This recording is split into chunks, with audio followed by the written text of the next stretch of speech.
अहिल्यानगर जिल्ह्यातील राहुरीत थरारक आणि खळबळजनक हत्या प्रकरणाचा उलगडा झालाय। मृतदेह सापडल्यानंतर अवघ्या काही तासात राहुरी पोलिसांनी आरोपींच्या मुसक्या आवळल्यात। मात्र या खुनाचं कारण ऐकून तुम्हीही सुन्न व्हाल। या थरारक क्राईम स्टोरीचा आढावा घेणारा रिपोर्ट पाहूया।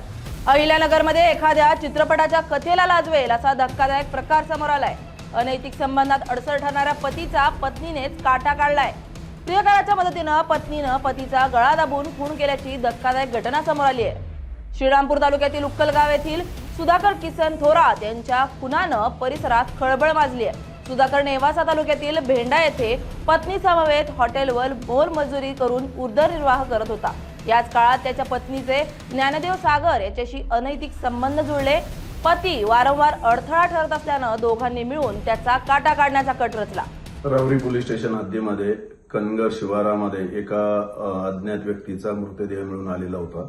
सदर मृतदेहावर गळ्यावर आवळल्याच्या खुणा दिसून आल्यामुळे त्या व्यक्तीचा शोध घेण्यात आला। तसेच पीएम नंतर सदर व्यक्तीचा खून केलेला असल्याचे निष्पन्न झाल्याने सदर व्यक्तीच्या खुनाच्या तपासकामी आम्ही राहुरी पोलीस स्टेशनचे पथक रवाना केले असता सदर खून हा मयताची पत्नी व तिचा प्रियकर यांनीच केलेला असल्याचे तपासात निष्पन्न झाल्याने त्या दोघांना आज रोजी अटक केलेली आहे।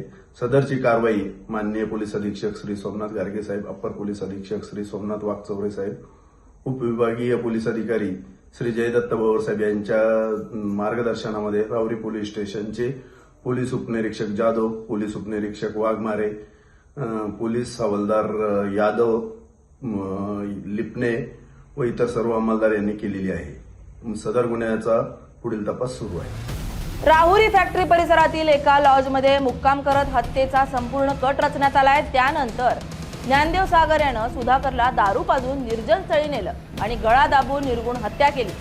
पोलीस निरीक्षक संजय ठेंगे यांच्या मार्गदर्शनाखाली पथकानं आरोपी पत्नी अनिता थोरात आणि प्रियकर ज्ञानदेव सागर यांना ताब्यात घेतलंय।